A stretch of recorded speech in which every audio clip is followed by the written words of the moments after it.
Good afternoon, everyone, both online and here in the room in the Public Record Office. My name is David Huddleston. I'm Acting Director of the Public Record Office of Northern Ireland, or PRONI, as it is more usually called. I also perform the role of the Deputy Keeper of the Records of Northern Ireland, as set out in the 1923 Public Records Act. I'm delighted to welcome Professor Martin Bradley, Deputy Lieutenant of Belfast. I extend a warm welcome to all those of you who have been to PRONI before, but especially welcome those visiting PRONI for the first time. Any first-time visitors in the room? Excellent, super, delighted. Thank you for coming. I hope it will be the first of many. PRONI is part of the Northern Ireland Civil Service and belongs to the Engaged Communities Group within the Department for Communities. The department has responsibility for the archives and records which we care for as the official archive for Northern Ireland, and which constitutes the community memory of all our citizens. Today's event is entitled On the Record, Reflections on the Belfast Agreement, and comprises a panel discussion to mark the 25th anniversary of the signing of the Belfast Agreement, offering a range of perspectives on official state records and personal accounts relating to the multi-party agreement and the British-Irish Agreement. This is a joint event organised by PRONI and our colleagues in the National Archives Ireland. I want to express my sincere thanks to the team at the National Archives. Today's event marks a number of notable firsts. It's the first time that PRONI and National Archives Ireland have held a joint event of this nature. It is also the first event in a programme that will take place over the next 12 months to mark the centenary of PRONI. We will be exactly 100 years old on the 22nd of June, or to be precise, our legislation was enacted 100 years ago on the 22nd of June, so this is the start of our centenary. I'm also delighted to announce that the original signed Belfast Good Friday Agreement is on display in the PRONI atrium. This is another first. It is the first time that the agreement has been on public display in Northern Ireland since it was signed. It is also the first time that the National Archives UK has loaned a document to PRONI. I want to acknowledge the support of the Northern Ireland office in facilitating the loan of the agreement and ensuring its return for the anniversary. So as you'll see, the original UK government signed copy of the agreement features the signatories of the then Prime Minister, Tony Blair, Taoiseach Bertie Ahern, the late Secretary of State for Northern Ireland, Mo Mowlam, and the Irish Minister for Foreign Affairs, David Andrews. There's about over 50 pages. You're only going to be able to see the signatories page, and it remains on display from today until the 12th of April. And I would encourage you all to take the opportunity to view this historic document and the other related PRONI records that are on display next door in the exhibition area. PRONI has a statutory duty to preserve the public record and make it available. Widening public access and supporting engagement are important archival activities. And that is why I want to mention a final collaborative partnership with Ulster University and the Conflict Archive on the Internet. Thousands of key documents from released PRONI public records dating from the 1960s to 1998 are freely available to view online via the CAN website. As we look back at our recent contested history, public records and archives offer a range of perspectives on the past. They do not provide the complete story, but can assist our understanding and help us to reflect on events, decisions, and our own recollections. I hope this afternoon's event will provide food for thought as we mark the 25th anniversary of the agreement. On behalf of the Public Record Office and the Department for Communities, I want to express my thanks to our panellists and to our chair today. And before I hand over to the speakers this afternoon, please may I check that your mobile phone is set to silent or switched off? That would be very much appreciated. Thank you. And there is no planned test of the fire alarm. So if the alarm does sound, we will have to evacuate. Please pray that that does not happen. PRONI staff will guide you to our assembly point across the Queen's Road. And I should highlight that following the presentation and the Q&A this afternoon, there will be a wine reception in the atrium, and you're all invited to join us for that reception. I am now delighted to introduce Orla McBride, the Director of the National Archives Ireland.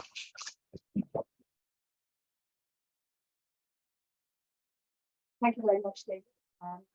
Say how pleased I am to be here today. 25 years after the signing of the Good Friday Agreement, this partnership event between the National Archives and the Public Record Office of Northern Ireland is emblematic of the spirit of the Good Friday Agreement.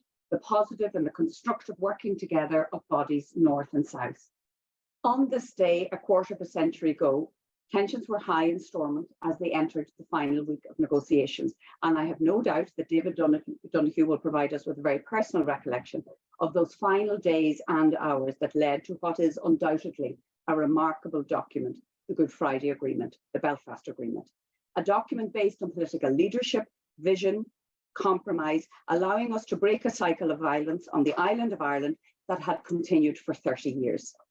The Good Friday Agreement was not only possible through groundbreaking leadership from across the traditions of the island, from the Irish and British governments, from our international partners, from civil society, and from ordinary people, all insisting on a peaceful, democratic future. So here we are, a generation on. The release of records in 2022 relating to the Good Friday Agreement under the National Archives Amendment Act of 2018 marked a significant moment in our shared understanding of the peace process and the years leading up to and including the signing of the agreement.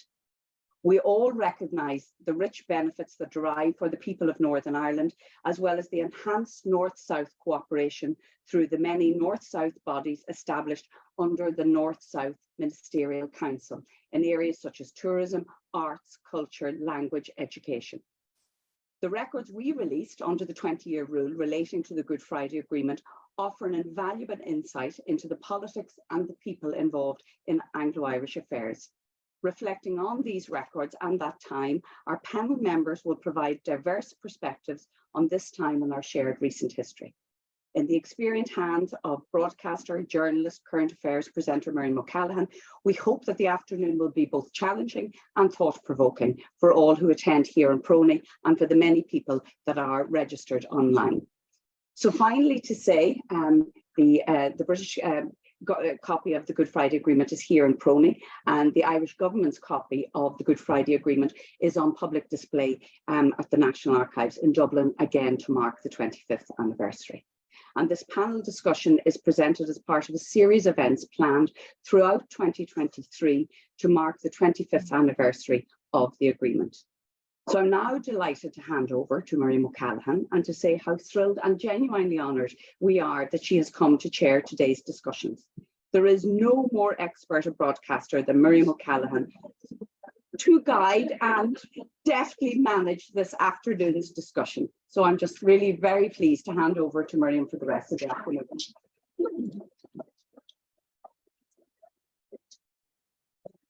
Well, thanks a million for that. Just to say, as I drove up from Dublin with my husband today, he drove me up because I got a flat tire dropping like a 17-year-old to school. I felt quite emotional because I do think events like this matter. Like, it's hard to believe it's 25 years ago since the Good Friday Agreement, Belfast Agreement was signed. It doesn't seem like 25 years. And at that time, having the privilege to cover that story, it's almost like we covered history. I'm acutely aware of that. And I do think it changed the lives of everyone on this island. I was explaining to my 17-year-old son as I dropped him this morning what I was doing, where I was going, and why it mattered. And he's a student of history. And he really got it. And I said, you know, love, you don't remember the nightly news where people were losing their lives. So when people talk about it being flawed and the assembly not being up and running, true, there are many problems with it. But the bottom line is that people are not being killed here on a daily basis. It is a different place. And I say that from a place of great emotion and a place of great happiness. And I'm married to a guy from Belfast, so it just suits me that it's all better anyway up here. And also, when I was thinking about my panel that Orla and David had constructed, sometimes you go to events like this, and let's be honest, there's a few boring people who are going to speak. But today, I just, today I just thought we have a stellar panel of people, all coming from different perspectives, all having been given access to some of these remarkable archives. And I, for one, am going to be riveted listening to them all. So the first up is the rather suave, Paul Weller looking Mr. Glenn Patterson.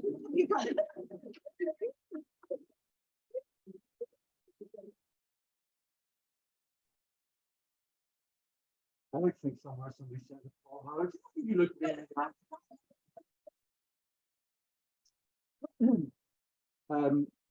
I published a novel a couple of years ago. You wouldn't know this because it was just like when the pandemic was just starting. It came out pretty much the same day they had the lockdown announced.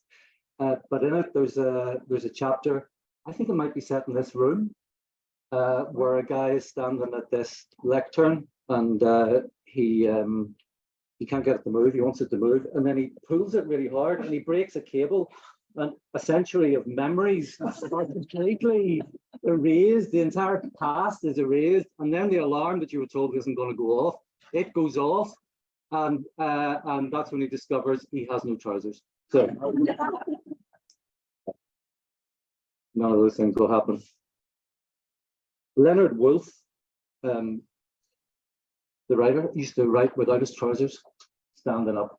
So it stopped him just kind of running out to Tesco's to get away from the desk. For reasons that might become apparent later, I hope they become apparent later, this is called One Stooge and Three Studios. At about 7:30 on one of the mornings leading up to Good Friday 1998, I was in the green room of the BBC on Ormeau Avenue with another guest, waiting for the call to go into the Good Morning Ulster studio. The talks up at Stormont were overrunning again. Generally, talks overrunning was good news for nobody except for novelists. The longer that talks overran, the more exhausted the political commentators got, and the less they actually had to comment on, the more chance there was that your little novelist's phone, which in those far off days, let us not forget, was still plugged into the wall out in the hall, the more chance there was that that would ring. I've already done several interviews since the formation 2 years before of the Northern Ireland Forum for Political Dialogue, from the bottom of the steps leading up to Parliament buildings. One of them, if memory serves, earlier that very Easter week. The question that was asked was always a variation on the same theme. What are the people on the street saying? I hadn't the heart, I hadn't the bank balance to say that as a novelist with a book to finish, just about the only time I got out onto the street was to go up to Stormont or down to Broadcasting House to answer that question. I think I would say every time that people just want to see a resolution. Shortly after 7:30 that Easter week morning, 1998, a researcher came into the green room and asked me to go through to the studio. I will never forget the look on Wendy Austin's face when she glanced up and saw me take my seat across the desk from her. The link that she was in the middle of delivering, the interview she was hoping to conduct, wasn't about what people on the street were thinking. It was about the legal and constitutional implications of some of the details leaking out from the talks. The researcher had brought the wrong person up from the green room. I saw some of those same appalled expressions on your face when you saw me stand up at the microphone here to give this talk, when there are four people, eminently more qualified than me to speak to the subject of the agreement that was finally announced late on the evening of Good Friday 1998, the snowy evening of Good Friday 1998. Be assured though that I will be offside soon enough. And you, like Wendy Austin, when Joshua Rosenberg, then Q, now KC, the BBC's legal affairs editor, was brought in, and I was smuggled out under the sound of the sports bulletin. But let me quickly fast forward 6 weeks from that April day to the 23rd of May. I was just leaving Broadcasting House. Again, that is, any of you who have ever been lost in its corridors wouldn't be at all surprised if that was finally leaving Broadcasting House, but I was leaving Broadcasting House again, morning of 23rd of May, when I ran into one of the other Good Morning Ulster presenters, Noel Thompson. The results of the referendum on the Good Friday Agreement had just been called. My memory is that I heard them first from, or I heard the first accurate prediction of them from Noel himself 71.12% in favour on an almost unprecedented 80+% turnout. I remember being giddy with elation. It felt as I stepped out onto Ormeau Avenue and turned towards the city centre like a Dick Van Dyke moment. You wouldn't have been surprised, or at least I wouldn't have been, if at a distant shout of action, every person in the street had burst into song, or if 7 out of 10 of them had anyway.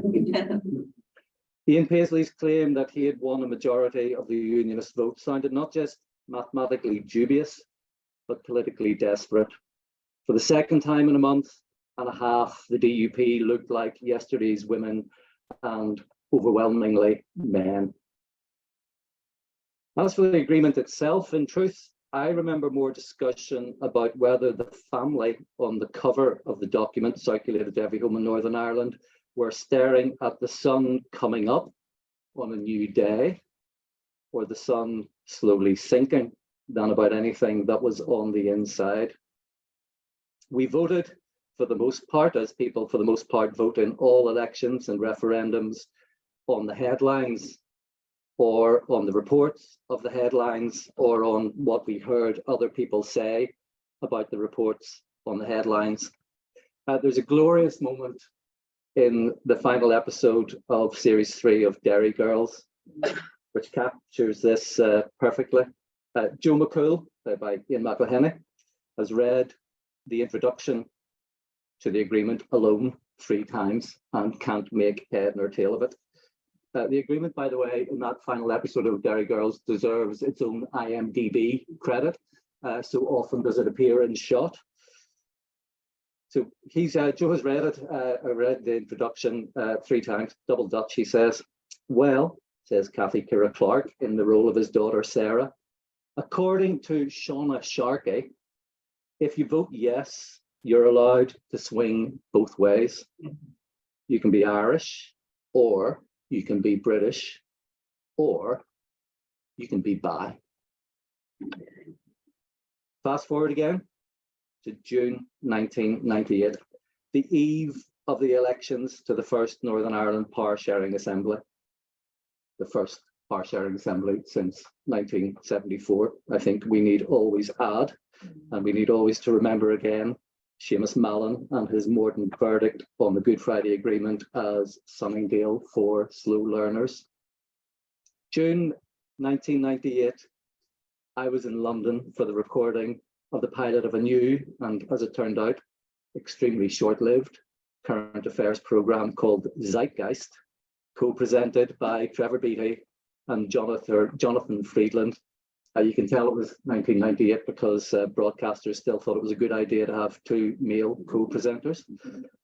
The format, as I recall, was a series of specially commissioned film reports that would inform the studio discussion between presenters and the panel of reporters. By the way, that's the 3rd studio, in case you were counting. And I did call this 1 Stooge and 3 Studios in memory of my dad, who was a fan of a certain vintage of slapstick film. By now, June 1998, I think some of the smaller print of the Good Friday Agreement had come into greater focus, or the implications had just had a little bit more time to sink in. The question of designation already looked like it might be something that could, in the future, vex. I called my 1998 Zeitgeist report Significant Others, and noted that in the last survey of national identity conducted here, that was in 1998, 16% of people opted for the term Northern Irish before Irish, pure and simple, or British. That is, I went on, roughly the same number as voted Sinn Féin or the Democratic Unionist Party in the elections to the talks process. A reference again to that 1996 Northern Ireland Forum for Political Dialogue, in the elections to which Sinn Féin polled 15.5% and the DUP 18.8%. One thing you might say, looking over the recently released archives, is that an awful lot of attention was being paid to a party supported by 1 in 6 of the population. You might think that's a good thing. You might think that's not so good thing, but it's definitely a thing. As for the party supported by slightly under 1 in 5 of the population, they, by 1998, weren't there at all. 25 years on, they're not there again. Their vote share, which had risen almost to 30%, having slumped in the most recent election to just 3% above where it was in 1998. Though, to say again, if the archive shows nothing else, it shows that influence or importance seems not in the eyes of governments south of the border, across the water, and way across the other water, to be dictated by votes alone. The title of that Zeitgeist report, as I say, was Significant Others, but I actually had thought to call it Paddy Devlin's Fence, after a story I'd heard about Paddy Devlin, the capital L in SDLP, along with Jerry Fitt. A story I'd heard about Paddy Devlin being barracked by a crowd, one of whose number shouted at him, "Paddy Devlin, you need to come down off your fence and pick a side," to which Paddy shouted back, "No, you need to get up here on my fence with me." My report concluded with the line, "Like it or not, we are different from the other parts of the United Kingdom, Republic of Ireland, and it is no small part the experiences we have all lived through, Catholic and Protestant, nationalists and unionists, that sets us apart and makes us more like one another than many find it convenient or palatable to admit." I haven't seen Jonathan Freedland on TV much in recent years, but I hear him often on the radio and read him always with interest in Saturday Guardian. Saturday just gone, he deftly segued in his column from Gwyneth Paltrow's recent court case over a 2016 skiing accident to her movie Sliding Doors, which, delightful coincidence this, was released in 1998, and which, Friedland reminded readers, had given us a new phrase and image for those moments in life, but also in international politics, when things might have gone either way. Friedland contrasted Northern Ireland, 1998, opportunity for peaceful change seized, with Israel, 1998, opportunity for peaceful change missed. One got on the right train, he writes, and the other missed it. He does acknowledge that not everything in Northern Ireland is rosy, that people here still have much to contend with. It's usual now for people to qualify the achievement of Good Friday 1998. Tony Blair, interviewed on The World This Weekend, just yesterday, used both the terms by and large and for the most part in reference to peace holding here. It's better than it was and better than it would have been without it, is the implication. I don't want at all to appear churlish, but the choice, to my mind, in 1998 wasn't between worst and a bit better than worst, but between worst and best. Rather than sliding doors, it's felt at times as though politics here is stuck in a revolving door, which occasionally in its revolutions affords us a glimpse of the truly transformed society, free from all residual trace of paramilitarism and sectarianism, and occasionally offers us a grimmer prospect of renewed conflict. My friend and co-writer Colin Carberry, reaching for an analogy for the agreement and its aftermath, when I was talking to him just yesterday, settled on a Coke bottle that has been shaken and shaken and shaken and shaken, and then you twist the cap and whoosh, we'll call them whoosh, the referendum, after which, well, it's all a wee bit flat. No one, I suspect, is going to organise a fortnight of events to mark the 25th anniversary of the St Andrews Agreement, although it, more than the Good Friday, informs the operation of our institutions. It's perhaps telling as we approach the 25th Good Friday since the agreement that among the works by writers from here currently and deservedly grabbing the attention are Blue Lights by Declan Long and Adam Patterson on BBC One, and close to home, brilliant debut novel by Michael McGee, which will be launched on Thursday. Ulster Sports Club, 7:30. Don't miss it. Both works depict a society transformed, certainly, unrecognisable from 1998, indeed, but one in which certain Troubles era tropes and the conditions with which they were intimately, complicatedly entwined persist. These are works in which the past does not, in a sense, exist in a closed-off time, which we might or might not return to, but as part of, in narrative terms, the continuous presence, part of the flow. To quote from the record by Run DMC and Jason Nevins that spent 6 weeks at #1 in the spring of 1998, it's like that, and that's the way it is, which isn't a recommendation to do nothing or give up trying. It's like that is, among many other brilliant things, a call to abandon prejudice, to educate yourself, and to seize opportunity. Which brings us back to Easter 1998.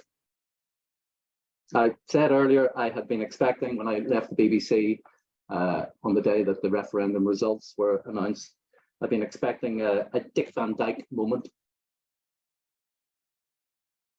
But I had to wait 24 years for something like it. I finally got it in that final episode I mentioned earlier of Derry Girls, which in terms of celebrating the 25th anniversary, got there before everybody by coming out the 24th anniversary this time last year. Move over to Dick Van Dyke. This is the Orla McCool moment. If you haven't watched the final episode of Derry Girls, or you only watched it when it came out last April, do yourselves a favour, go home and look again to recapture that moment and that feeling of possibility and opportunity. The moment when Orla, played by Louise Harland, comes out of the hall where she's just registered to vote in the referendum and dances through the walled city to Dario G's glorious Sunshine. It is a recapturing of that moment, of that possibility, when we were still shaking the Coke bottle. And maybe we just the next time let the lid off a little more slowly.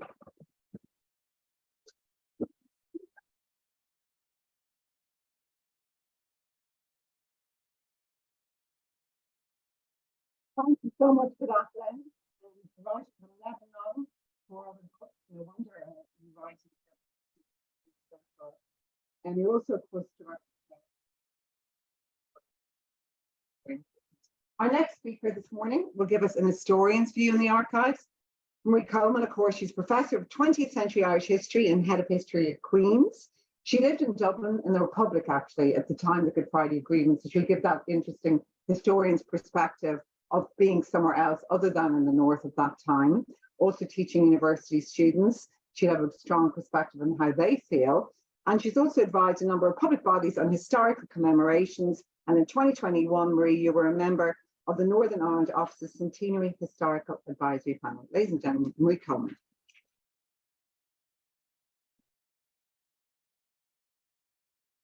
I did that last job of Centenary Historical Advisory Panel purely because we got an email one day from the British Embassy in Ireland asking, when's the chaps available to give a talk on Centenary Historical Advisory Panel? So I decided it was well worth doing that just to be one of the Secretary of State for Northern Ireland's chaps. So as Miriam said, I want to just begin briefly with a reflection on where I was in 1998 as somebody living in the South, not thinking that my future and the future of my children lay here in Northern Ireland. 1998 was a hugely important year. I was the same age then as the Good Friday Agreement is now. I was finally finishing my education, finishing my PhD. I got my first job. It is possible for history students to get jobs. And I also got married. So amid all of those very busy things that I was doing on Easter weekend, 1998, checking to make sure all the footnotes were in the right place and said the right thing. At the last minute, realizing that with 3 months to go to the wedding, I had to actually go to the photographer, going through what was known then as the in the south of Ireland, the golden pages. Looking for a photographer, we did get one.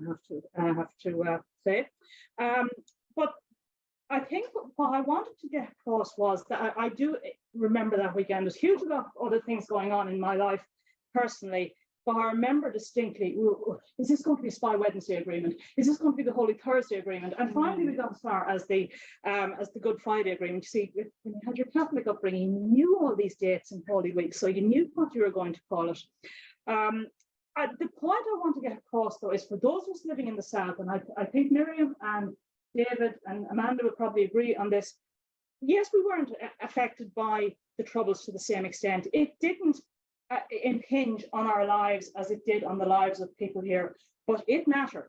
The Good Friday Agreement mattered a huge amount to those of us living in the Republic at the time, even if we didn't have links to the North.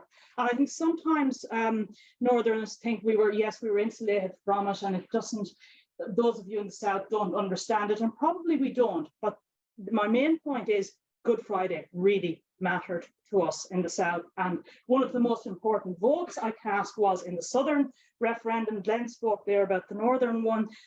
Looking back as a citizen, I would always say one of the most important votes I ever cast was in that referendum. So that's my brief retrospective, but you don't want to hear what I was up to in 1998. I want to offer, I suppose, now the professional historian's view on it, and I want to thank the staff and the two archives here for identifying a number of key documents from their own collections on 1998. And one that attracted my eye in particular was one of David's memorandum that he produced, and the date of it, I was looking at it again this morning, the date is the 9th of April, 1998. And in the state papers released by the National Archives this year, there's a wonderful set of daily accounts of the talks which David prepared, which led to him earning the nickname in the Northern Ireland office of the Daily Donoghue. Well, the Daily Donoghue edition for the 9th of April 1998 is it really catches a moment in time.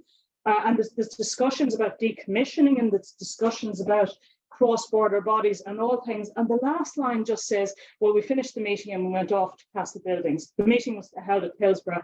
And it's just kind of, I can almost see the mental ... to be continued, because of course they went off to Castle Buildings, and we know they talked through the night and what happened from that. But what struck me, I think, about that memorandum of David's and his other accounts of the talks as they progressed during March and April 1998 is very much new about the Good Friday Agreement. We hear about these strands. Strand 1, power sharing. Glenn got ahead of me because I was also going to mention Seamus Heaney's comment about being Sunningdale for slow learners. That showed that the Strand 1, which was about power sharing within Northern Ireland, it had been tried before. So it wasn't something new that they had come up with in 1998, but of course it had failed. But I think the crucial point is that the idea wasn't new. If Sunningdale achieved anything, it was to show that whatever solution emerged, power sharing was going to be the basis of that. Once the British prorogued Stormont in 1972, their plan was always to restore government, but not to go back to Stormont pre-1972. There was always going to be some form of power sharing. Other issues relating to the internal issues of Northern Ireland, the Good Friday Agreement was going to try to solve, but I think wisely didn't go into too much detail on, were obviously decommissioning, and I'm not going to go into it in too much detail because we would be here all day if I did, but possibly in discussions at the end we could mention it. But one that stands out again is policing reform. And I think I heard the interview with Jerry Adams on the BBC during the week saying, well, we kicked that to touch because we knew it was touchy for the Unionists. Going back to David's memorandum, he notes that Tony Blair understood that Unionists wanted some recognition of the people in the RUC who had died, but Martin Mansour from the Irish government side countered that, well, while the pain and suffering could be acknowledged, any warm tribute to the RUC would not be sustainable for Sinn Féin. So we knew policing was going to be tricky, but again, reform of policing was not a new idea. The old RIC had to be disbanded in 1922 because it just wasn't acceptable to keep it going. And likewise in 1970, when there were efforts to resolve the early troubles, the B specials were gotten rid of.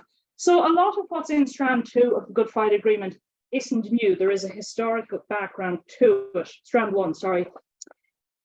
Strand 2, if anything, is the least new idea, the north-south bodies, and the one which I think David probably had a lot of sleepless nights over. The idea of some sort of cross-border bodies, there have been plans for a Council of Ireland in the Anglo-Irish Treaty of 1921. That name, probably not a very good idea to reuse that name again in Sunningdale in 1972. If it was the oldest idea in the Good Friday Agreement, that the Strand 2 idea of some north-south cooperation, it was the most controversial. Mitchell's draft prepared on Palm Sunday, see there's the old religious upbringing coming in there again. The Sunday before Holy Week, Mitchell's draft, it was the Strand 2 which nearly downed the agreement in Holy Week. The Unionists, when they saw the number of cross-border bodies, the fears that they might have executive authority, they saw unity by stealth. This was the rerunning of the Boundary Commission in the Anglo-Irish Treaty. It was the Declaration of the Republic in 1949. It was Dublin just being a Sunningdale away, as it was in 1974. It was the Anglo-Irish Agreement of 1985. And if anybody understood that, it was David Trimble. David Trimble in 1998 was Brian Faulkner in 1974. But having been one of Brian Faulkner's thorns in Brian Faulkner's side in 1974, he understood that he needed to do better than Faulkner. You have to ask yourself the question, though, why did the Irish government then come up with this big long list of things if everybody knew Unionists would have a problem?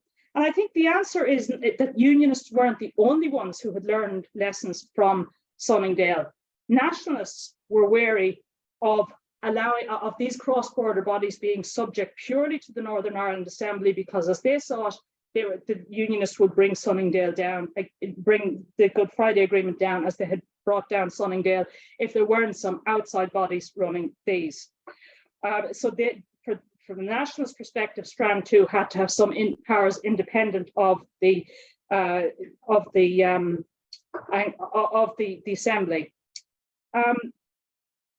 I think a lot of those concerns, those fears from both sides, we're seeing them today with the framework agreement, whether you accept these views or not. But I think there's an element within nationalism thinks that certain unionist parties don't want to share power with, certainly with the nationalist majority. And on the other hand, there is a sense maybe within unionism that this time around, it's the Windsor Dublin is just a Windsor framework away and not a Sunningdale away. I'm coming up on my 10 minutes. I have lots of other things to say, but I want to go on to the last point of looking forward. So I've looked back, I've taken the historian's perspective. I want to look forwards. And I think about my students in Queen's, who I brought them to the Ulster Museum before Christmas, and we looked at the Troubles exhibition, and they came back to the class after and said, what was the Women's Coalition? And as apart from me feeling very old, it was a revelation. And I saw it again this morning. I saw a statistic in the paper that something like 600,000 people in Northern Ireland born after the Good Friday Agreement. So I think it is important that we explain the significance of it. Now, how we do it, I don't know, because it is not taught nearly well enough in our curriculum. I saw something yesterday about in the south of Ireland, a quarter of young people don't know what the Troubles are. It's also missing from the history curriculum. But one thing I do want to, I'll leave you on this final thought. Yes, things are a lot better here than they were in 1998, but we have a bit of a tendency to fall back on that and to tell young people who have genuine concerns about jobs and housing and whatever else, there is a bit of a tendency, and we have to avoid getting into it, of saying, look, you're grand, it could be worse. Think how bad it was in 1998. They weren't alive then. Most of my students are now being born after the St. Andrews Agreement. That's how old I am. So I think looking forward, while yes, we have to get across to that generation how significant 1998 and onwards has been, I think we have to avoid the platitudes of saying, sure, you're grand, because it was all better now. It's better now than it was then. Thank you.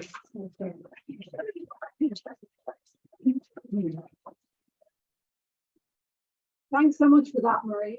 Super, really interesting. Next up, it's always worth having someone who was in the room at the time.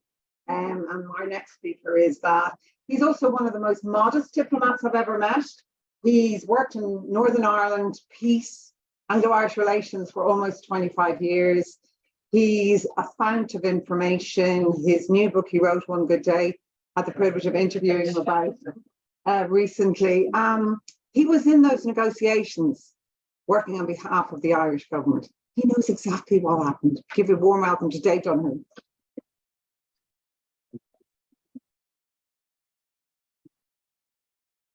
Well, it's great to be here, and thank you very much. First to PRONI and also to the National Archive. It's a fantastic initiative to release records from both sides, really, for that particularly eventful period.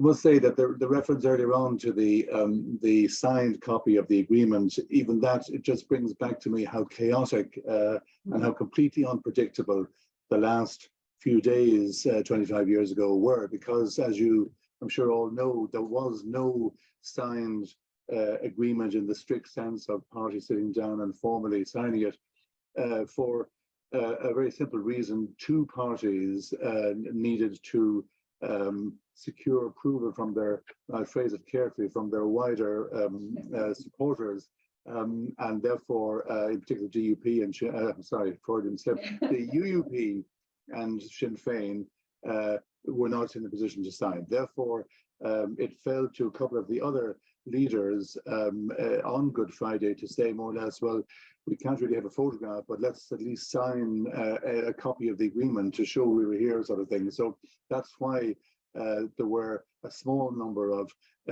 copies of the agreement which had not all of the signatures, but just a few of them. And it's great that 25 years later, efforts should be made to bring it over from the UK archive. So, but it brings back to me really how hectic and chaotic it was at the very end. I must say, Marie's analysis, I absolutely agree with it. It's a terrific understanding of what we were trying to do. One thing I was amused, though, from what she said, was that if I was known for daily reports on the way the talks were going, those reports were, strictly speaking, for my own government. If the Northern Ireland office should have called them the Daily Donoghue, that implies that a degree of electronic surveillance, which I suppose we knew probably existed at the time. But I'm just amused, if the Irish government had spoken about the Daily Donoghue, that would make sense. But let's just say nobody else was supposed to be seeing what was going on. That said, in those particular memorandums or reports to which Marie referred, I wasn't giving away anything particularly startling. Perhaps it's worth just giving a broad idea of what kind of records were generated throughout that period. Some of them would be literally minutes or accounts of meetings, and there was a rather amusing distinction between the British system and the Irish system of reporting, as I gradually discovered. In the British system, I should explain that the particular reason I discovered this was because I was the Irish head of the Anglo-Irish Secretariat here in Belfast, specifically the Maryfield Secretariat, and therefore I was living cheek by jowl with British colleagues who were reporting on their conversations with me and or with others, or on joint conversations. And every now and again, I would accidentally come across a British account of the same of the meeting I thought I'd been at,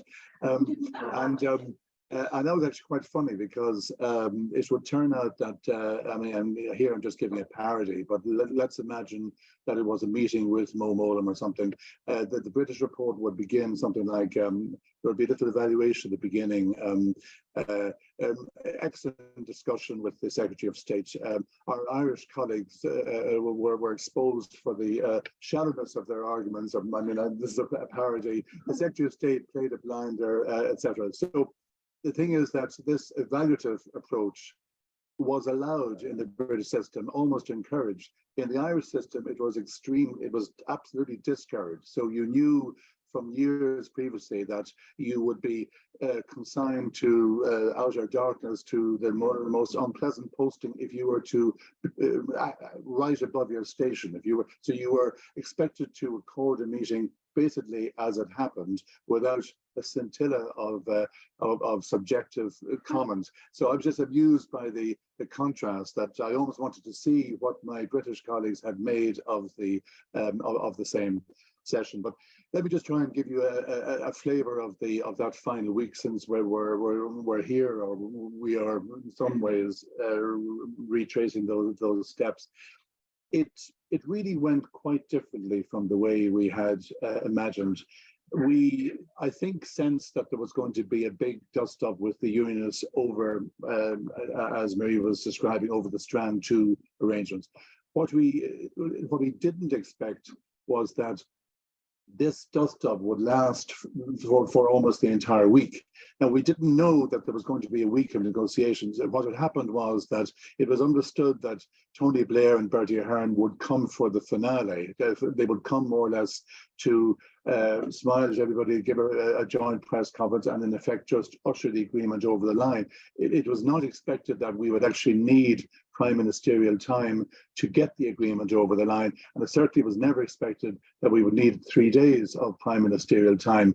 It was tricky for them because, you know, they had to invest a fair amount of political capital. They would have looked sheepish, frankly, had they spent 3 days in castle buildings and had nothing to show for their efforts at the end of it all. So there was undoubtedly a degree of risk.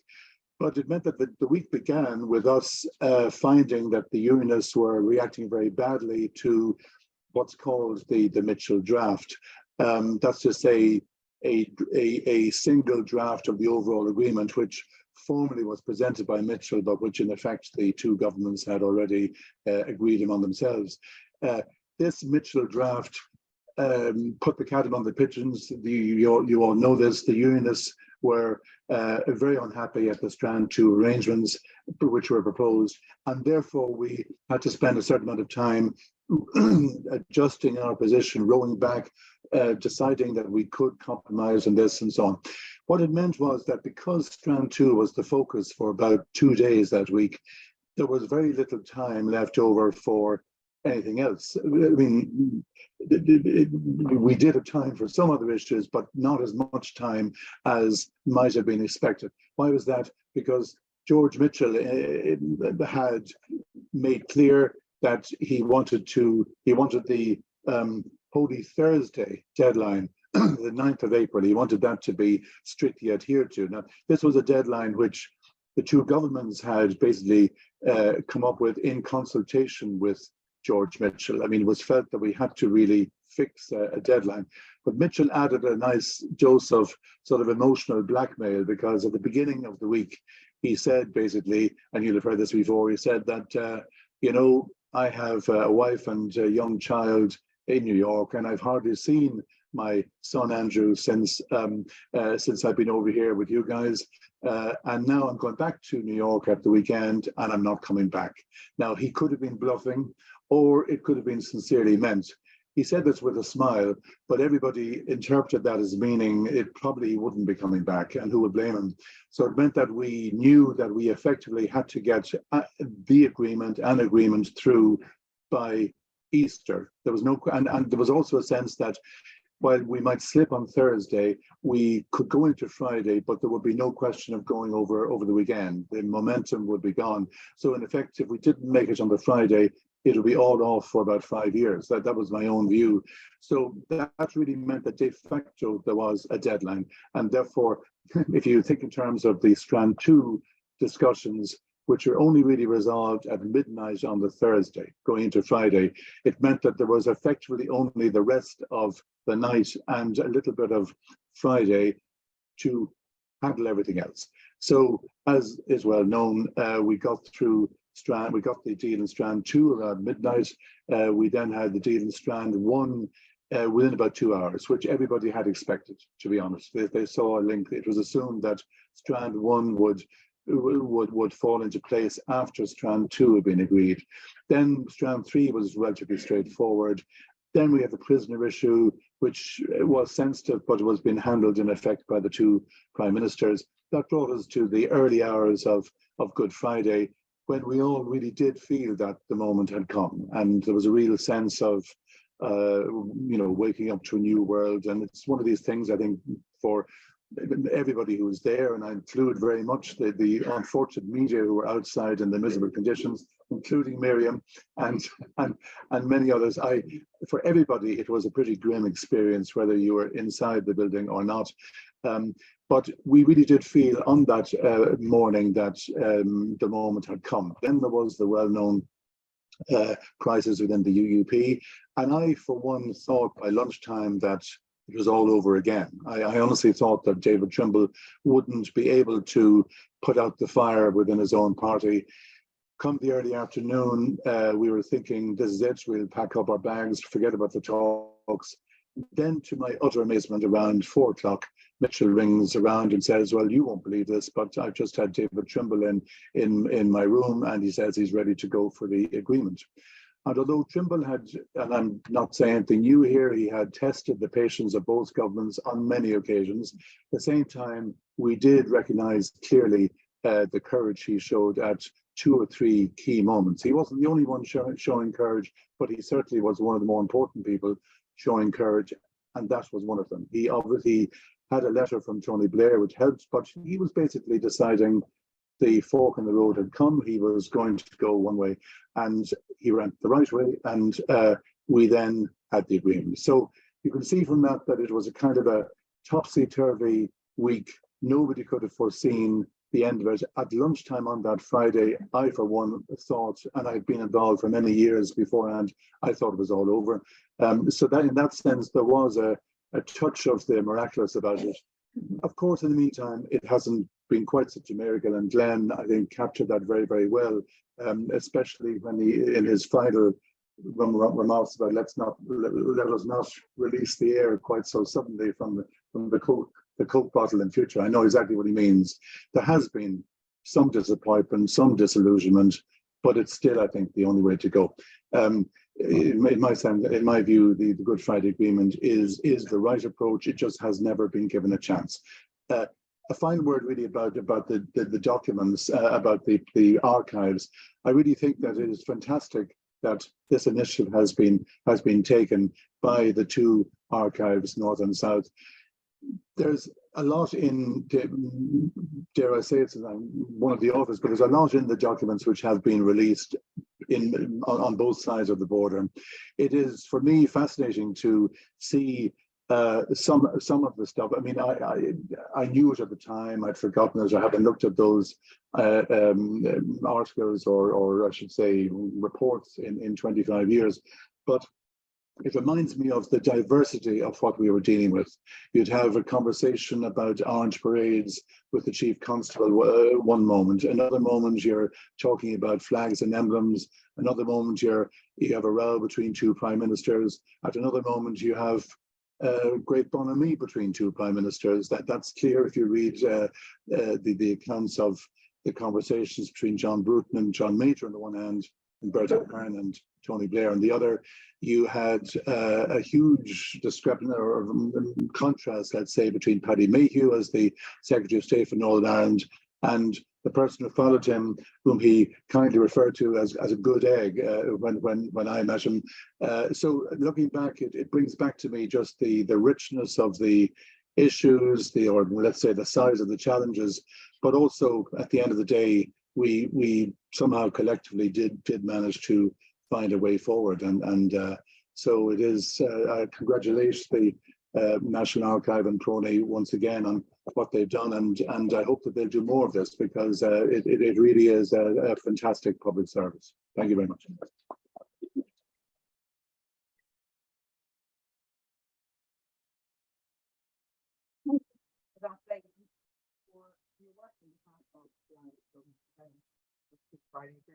Next up, we have the views of the writer, the historian, historian, the diplomat, and now it's the artist.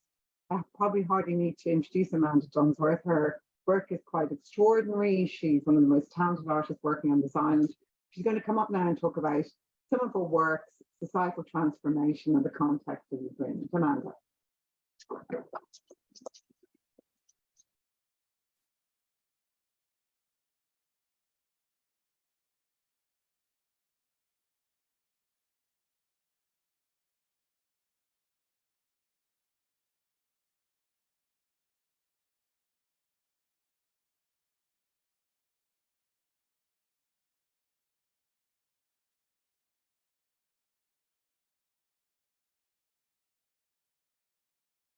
Thank you very much, the National Archives of Ireland, and for the Public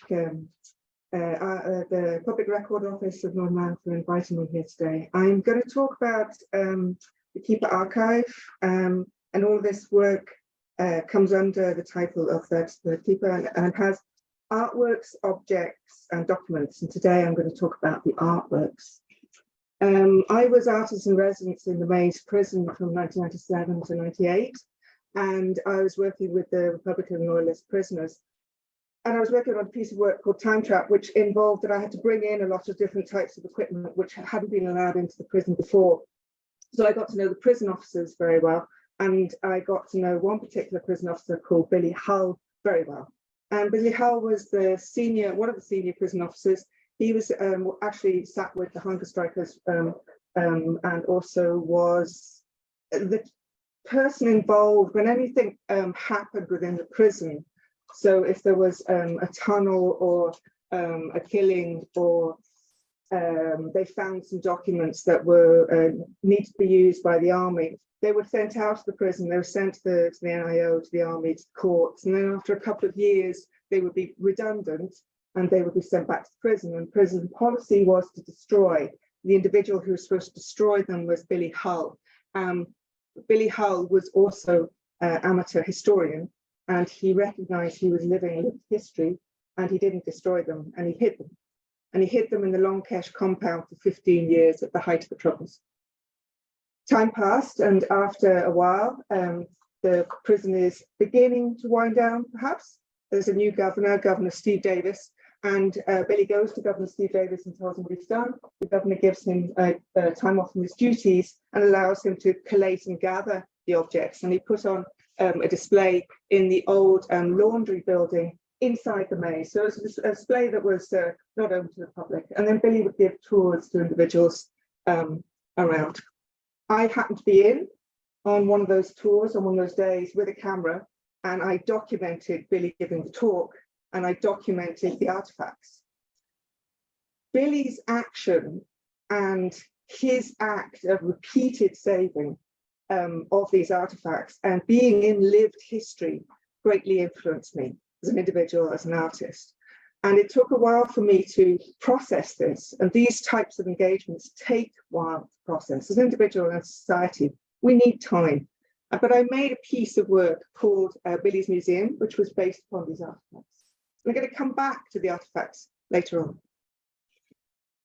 His act of recognizing what he was living, and at that time, I must say, you can hear I'm English, but I went to college in York Street in the late 80s, and I lived in Belfast at that time. I was here for the talks, etc. And I understood the impact, perhaps, of what was going on. And as an artist, I felt, what could I do?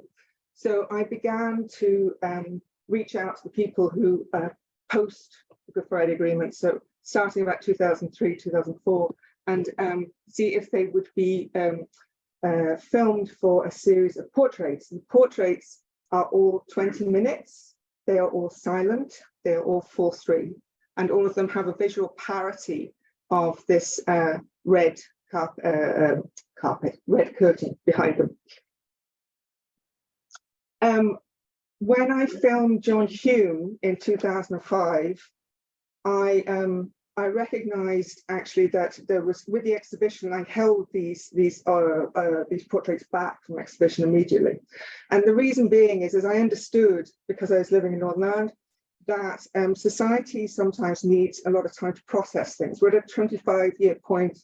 We're built to process things in the sort of based on our lifetimes. So you have a point of 25 years, 50, the reflection, and then 100, which is that very interesting point, which is normally within the human lifespan. Come back to the time in a minute. When I filmed John Hume's portrait, I held it back for exhibition for 13 years until I could film David Trimble's portrait. And the reason being is that I needed that visual parity of the two individuals in the representation. Also, what these individuals had done, or when I was living in Northern Ireland, we were imparted with lots of information. There was lots of information coming from politicians. We believed that we understood these individuals, but communication is based upon my talking and you listening. There's another half of that communication, which all societies are built on, and that is listening, that is silence. So the portraits are silent to allow the audience to have the time to reflect, but also to have a deeper understanding of these individuals.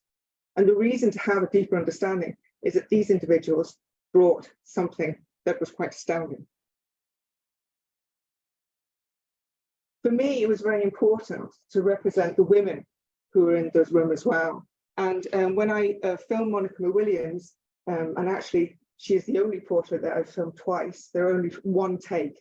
But when I filmed her in 2004, I asked to film her again in 2019 because there was a technical issue. And luckily I was able to film Pearl Seeger as part of the Women's Coalition as well.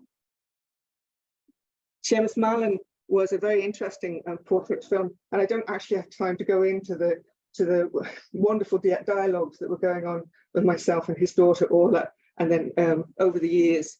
But actually, I have created a body of work that's a reflection upon that process as well, which I'll show later on. Bertie Ahern, Gary McMichael, Jerry Adams. I'm sorry, I didn't name the individuals earlier on. I've been talking too much. And then Malachi O'Doherty from Northern Irish Labour Party. So there are 14 portraits. I've shown you 13. The 14th is of Mo Molan. When I filmed Mark McGuinness, Mo Molan passed away that morning. Mo Molan was also, for me, the inspiration for this body of work. I was in the Maze prison when she visited the Loyalist prisoners. And I was leading the, excuse me. I was being escorted out the airlock by the OC of the Loyalist prisoners. And he said, sure, all the women are in this week, Manda. And he's referred to Mo. And again, it didn't immediately percolate to make this body of work, but her influence upon the whole talks process and her being in Northern Ireland, it was very important for me to visually represent her. So I'm making a piece that is based upon RTE archive footage. It's based upon 30 years of footage. And then I'm making a mapping piece using an actor. So she will be represented as well as all of the individuals that I've been filmed. And I've just finished that piece. I'm going to come back quickly then to these artifacts, because every time I exhibited Billy's Museum, people would ask me, where are the artifacts? And I found them 6 years ago, and they were in the Mull Isle Training Centre of the prison officers. And they were in an attic, and they were being minded by another prison officer, who was another amateur historian, who recognised that these objects, some of which were beginning to decay, he was looking after them. He also introduced me to the photographic records of the prisons, and he introduced me to this body of work that he was concerned because the Mull Isle was going to be closed down, and he was concerned for these glass plate negatives. So I went through 3,000 of them, and we selected about 300, which he gave to me, and then I took them away, and I made a piece of work. And the reasoning that, of that is that notion coming back again to the reflective. So these all were taken 100 years ago. And when you pare them down to take them just to the face, we can see them just as individuals and not as prisoners. And also these individuals knew Ireland as we do not, because they're all pre-partition.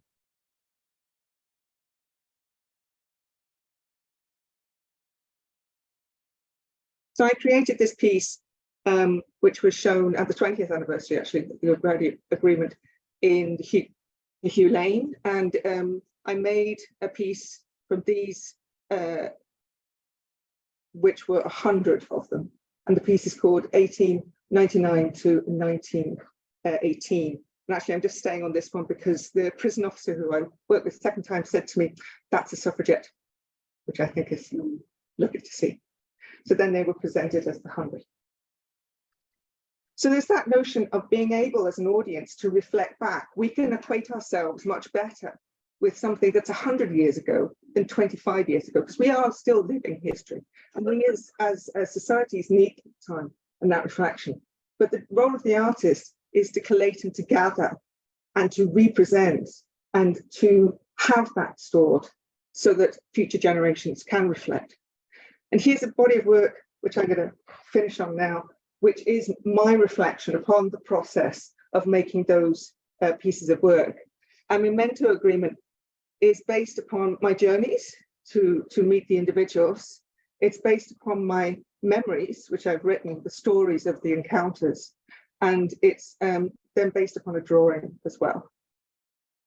And what's interesting with memory is that we have, David made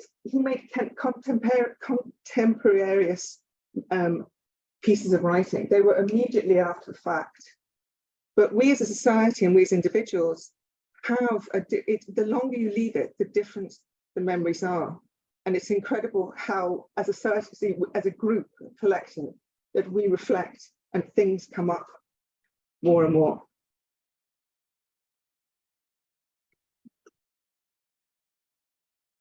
As an artist, I am attempting to act as a social documenter of this lived history and of individuals who embody societal change. Agreement is a civic artwork, which I've been compelled to make. The artwork is complete and my work is done. But what is unique about art, all art, that its life only starts when the artist's work is done. It can be a conduit for societal re-examination. It can act as the point of civic reflection for generations to come, and it can instigate dialogues of legacy and future legacies. All my artworks can be viewed as documents of a specific place, offering an additional perspective, another form of remembering, an acknowledgement of a presence and of a time preserved for a future context, right?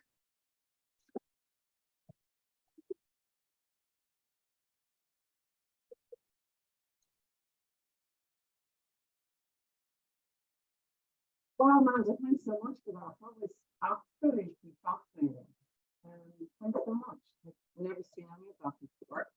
Our final speaker of our fantastic panel members here is the journalist ivy, really, isn't it, Malachi? Malachi O'Doherty, many of you will know, is one of our finest journalists. He's also a writer of many books, including his latest, How to Fix Northern Ireland, published this month by Glenn. And Malachi, I think you're going to talk about largely the importance, as Dave has spoken about, PRONI and the National Archives in terms of you writing your books. Please give a warm welcome to Malachi.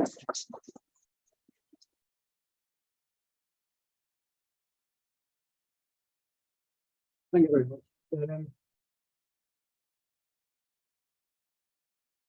It's a great pleasure to be here amongst you. My most intensive use of National Archive and PRONI files was during lockdown, when I was working on this book, The Year of Chaos, which essentially is about 1972. Well, it is about the period between internment in 71 and Operation Voterman in July 72. And I accessed files from PRONI and National Archive through the Kane website, where a lot of material was available. My first big insight into the agreement, by looking back, was how far politicians had to move to complete it. I've heard from Marie that a lot of that movement was actually done even at Sunningdale. I read Irish government summaries of the big Chequers summits between Heath, Faulkner and Lynch in September 1971. There, Heath tried hard to impress on Faulkner, Brian Faulkner, Prime Minister of Northern Ireland at the time, tried to impress on him the need to involve the SDLP in government. Faulkner resisted this, but conceded that he might have Catholics on advisory committees. He didn't see any point in working closely with people whose aspiration was to have a united Ireland. Jack Lynch, the Taoiseach, was there to represent the views of the SDLP, though not to negotiate on their behalf. He could not commit them to ending their boycott of Stormont until internment was ended, and there was no suggestion that he spoke for or ever would want to speak for Sinn Féin. So none of these parties saw how far they would have to shift. But an underlying premise was that if the SDLP could be satisfied with a deal, then the Catholic support for the IRA would be undermined and stability might follow. There was no idea that Sinn Féin might expand and be a contender for seats in government at that time. The whole point of the slowly emerging idea of power sharing was that Sinn Féin might be sidelined. Heath and Lynch met first to clarify their positions to each other. Heath started off by saying that he wanted a full and free discussion and that he believed that the Irish had misunderstood what the British were trying to do in Northern Ireland. He said that the economy was being damaged. That would inevitably affect the economy of the Republic. Lives were being lost, and both countries were about to enter the EEC, as it was called then, together. Lynch said, we would be in an intolerable position if we had to bring this present serious problem in with us. So Heath and Lynch were about to bring their countries into the European Common Market and wanted the troubles ended before then. That would have been by Christmas of 71. Optimistic thinking there. So they didn't want to be importing division between them into the European Forum. Well, this morning we have Arlene Foster complaining about the EU claiming some credit for peacemaking here. Undoubtedly, the context of EEC membership was a major change in the eyes of both British and Irish governments from the start. So that focus of my study reminded me how radical, indeed unthinkable, the agreement would have seemed to parties in the worst year of the Troubles. Set against that, it is clearly a highly creative and brave step. There's a sharp difference between the positions taken by the Irish government then and during the peace process of the 1990s. Lynch said that partition was the root cause of violence because it required that efforts had to be made to keep the Unionists in power. He said that 1/3 of the population of the North wanted a united Ireland. Everybody in the Republic also wanted a united Ireland, and most wanted it to be brought about peacefully. Lynch described the IRA as a byproduct of the situation and asked Heath to state clearly that the unification of Ireland would have to be the ultimate solution and to promise to work towards that, saying this would be enormously helpful. The Irish position was that Britain should become a persuader for Irish unity. They grew more confident of asserting that argument after direct rule in 1972.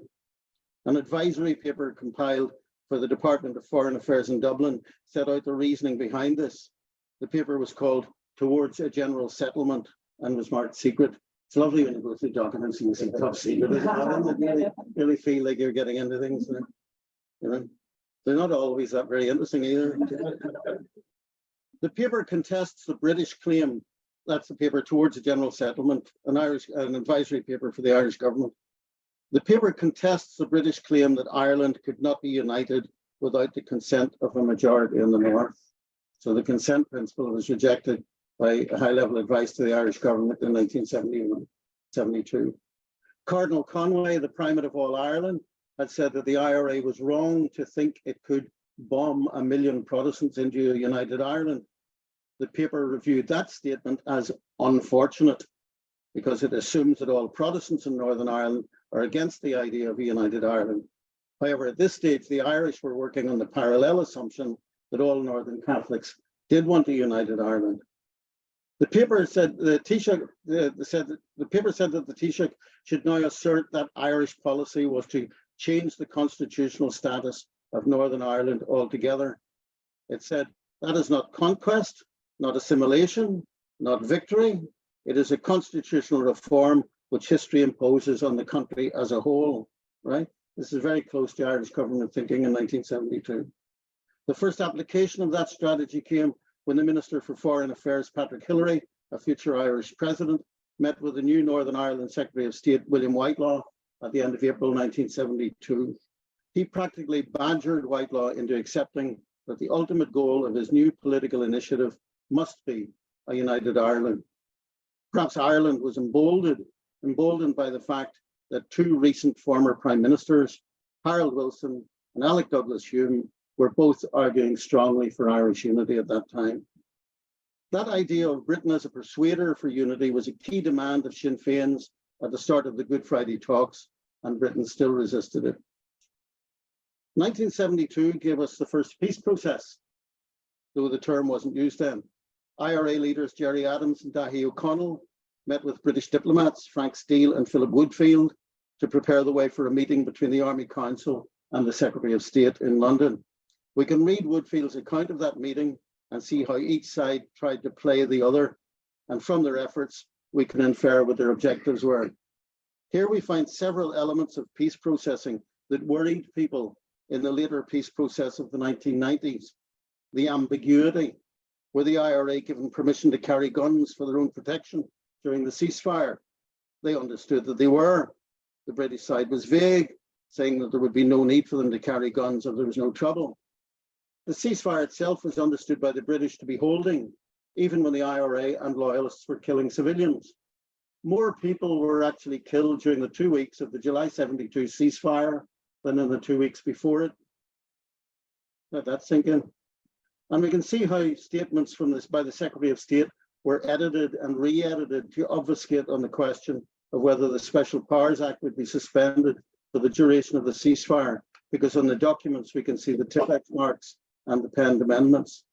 The core objective of the peace process, as stated last week by Gerry Adams in an interview with Mark Simpson, was to find an alternative way forward for Republicans seeking a united Ireland. The premise of that statement affirms the words of Michelle O'Neill recently, that there had been no alternative to an IRA campaign until the peace process. I don't think any other party to the process accepted that premise.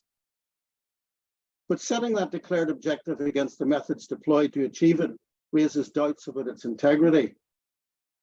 I, like some of the rest of you here, was in the centre of Belfast on Bloody Friday and took shelter as the bombs went off around us.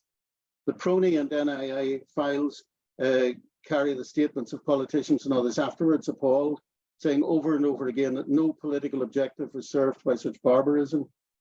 On the loyalist side, we saw the increased killing of random Catholics random Catholics picked up walking home at night or taken from a car at a UDA checkpoint. What these researches lead to, for me, is a serious doubt that sovereignty concerns were in fact the main driver of violence. These paramilitary campaigns were infused with a degree of sectarian contempt. When the IRA committed itself to not shooting British soldiers, it shot Protestants instead. And this proved no obstacle to Whitelaw going ahead with his meeting with the IRA leadership.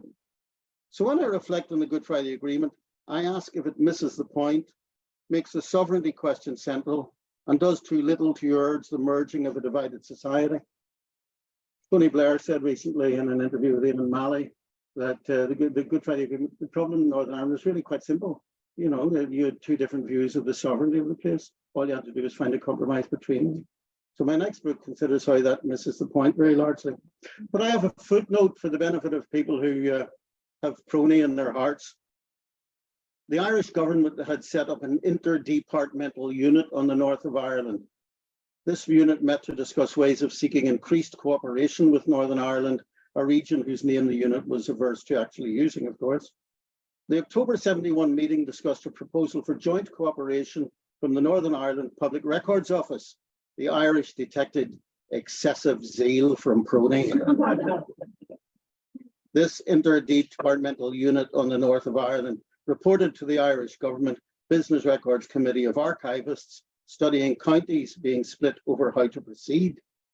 The northern side had suggested, they were doing research a county at a time, essentially deep archival research. The northern side had suggested that Monaghan be dealt with next, and it offered to provide a full team for the studies there.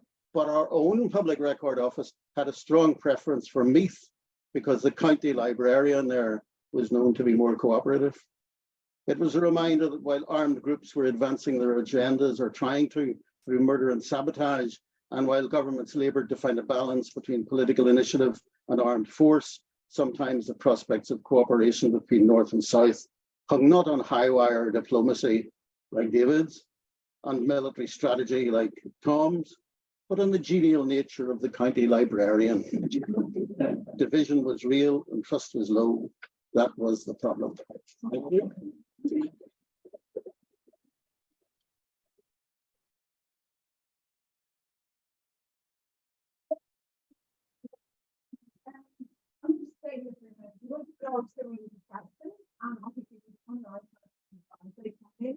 I think they're going to.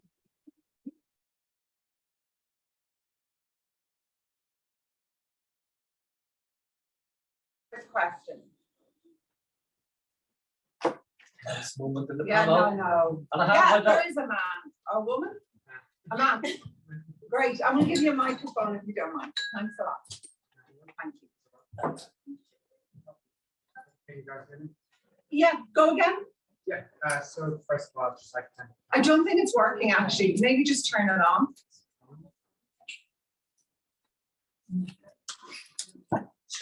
Oh, yeah, I don't think these mics are working actually. No, that's fine. Just shout.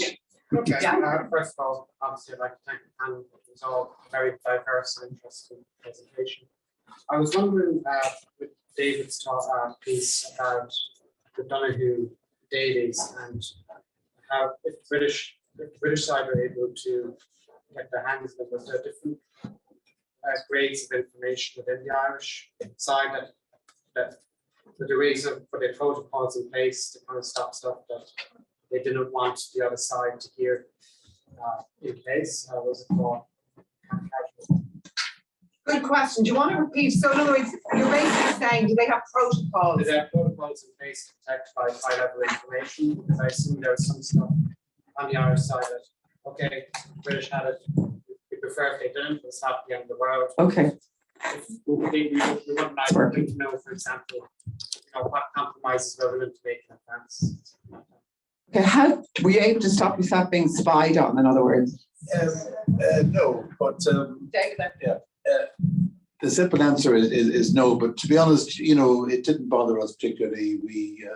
I mean, just to put this in perspective, I was in a building which was obviously controlled by the British government, and so you just simply made certain assumptions, and you just worked around that. And in the book I published recently, to which Marie kindly made reference, I actually mentioned at one point that we used to resort to all kinds of weird codes, like speaking in Irish or actually going outside and things like that. But no, I mean, to be honest, and joking apart, it didn't bother us that potentially our conversations might be picked up and even, I mean, we were roughly speaking working in the same direction, but it wouldn't stop people being curious about, say, contacts we had or whatever. You just, it's part of the turf, and it didn't really bother us. It would be amusing if from time to time I might hear something which I recognized faintly from something I had written maybe a few days earlier, and which could only have been picked up in one way. But amusement would be the motif rather than outrage. Great. I just come in slightly on that. I'm not entirely sure where the Daily Donoghue came from. I certainly get the sense that they were aware that you were making these daily accounts, but now on, I'm going to call you the Daily Donoghue. Yeah, you're right. Actually, on that though, it could be clever. Did you ever use it knowing you were being listened to drop something in that you wanted them to hear, but you knew wasn't really the case? I think you should keep that. We did occasionally. I mean, if we wanted a particular message to be delivered, we would often use that route, so if not to completely deceive the other side, but let's say to divert them for a couple of days, we wanted to emphasize, for example, how seriously the Taoiseach treated something. We might deliberately put a message to that effect down the wires and see what kind of reaction there would be. But to be honest, I'm being half lighthearted with all of this. I mean, we had to, from 1985 on, the British and Irish governments were actually meant to be working closely together under the logic of the Anglo-Irish Agreement, and on the whole, we achieved that. There were times when relations were strained, and I'm not even talking about the period since Brexit, for which I have no responsibility. But even then, I mean, from the material, for example, which has been released by the two archives, it's all very, very interesting, but there's one account of conversation, a phone conversation between John Bruton and John Major. And, you know, ironically, there was probably, you know, they maybe had more in common politically than you might imagine, but they were temperamentally not suited to each other. And so there was a certain amount of strain over that. Whereas, let's say, Bertie Ahern and Tony Blair kind of clicked as personalities. So, I mean, you got a lot of differences really in style between the two governments, but on the whole, we were heading in the same presumed direction. We would have problems, say, on issues like decommissioning of weapons with the Tory government in the 90s. It was easier with the Labour government, though not entirely. I mean, there was still some problems, but on the whole, the fact that we had worked out that we had agreed a number of documents together in the 90s, that was fairly important. It meant that we had a sort of a bedrock of common positions. So even if there were occasional irritations or turbulence in the relationship, we were heading in the same direction. Right. Okay, yeah, there's a lady just there. Thanks. I think the microphone's working now. Thanks a million to all the panelists. That was really interesting. I was just wondering, probably a question more so for Marie and David, if all of these kind of issues had been raised previously, what was it about this particular week in 1998 that kind of brought about the agreement? Like, was it the momentum? Was it like productive negotiations, a desire for peace? I had been going to go into that, but I just didn't have time. And I think I remember asking Seamus Heaney at one point, the one time I met him, I shared an event with him and your former colleague Noel Dorr on Sunningdale. And in Noel's book on Sunningdale, he raises the fact that Seamus never actually said who his slow learners were. So we put poor Seamus on the spot and asked him who his slow learners were, because it's often assumed that it's the Unionists. They wouldn't share power with the Nationalists, and it took them 25 years to learn. But he also made it quite clear he meant the men of violence. And the difference was that on both sides, they were inside the tent in 1998. I think I agree with Malachi. I looked at Arlene Foster's piece this morning and thought, right, well, a bit like Jim Shannon's piece last week, claiming not everybody in the DUP was opposed to the Good Friday Agreement. The European dimension, I think, is important. And as you get that point, we're just about to go into it, but the international dimension is huge. You talked about not expecting to need prime ministerial intervention. I don't think you expected to be waking up poor President Clinton in the middle of the night and him being on the phone in the early hours of the 10th of April either. So I think the time wasn't right in 1974. Unionist opinion on things like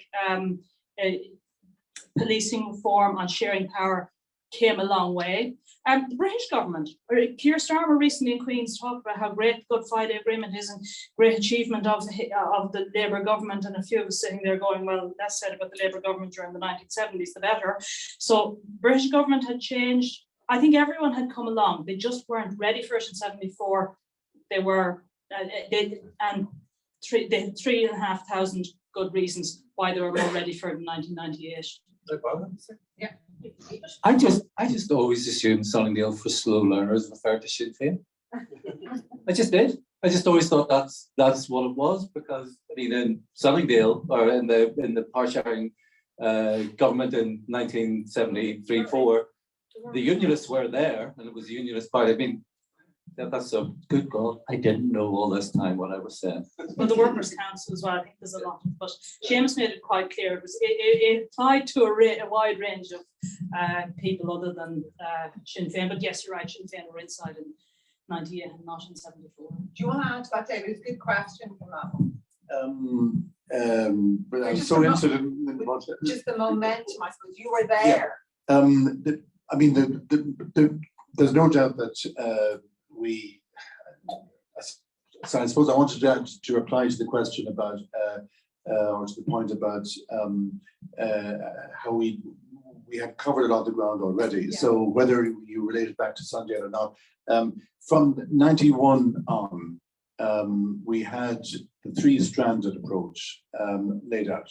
So it was, and that was really common ground, and that goes back to Hume. So John Hume really came up with that analysis, we'll say, in the 70s, kind of after, more or less with and after Sunnydale. So 91 to 92, you had talks, which in fact were mainly strand one, a little bit of strand two, we did, but we only really just touched on strand two. So we had that basis, and we then had the Downing Street Declaration, which and I forgot was it Malachi made the point about the constitutional issues a moment ago.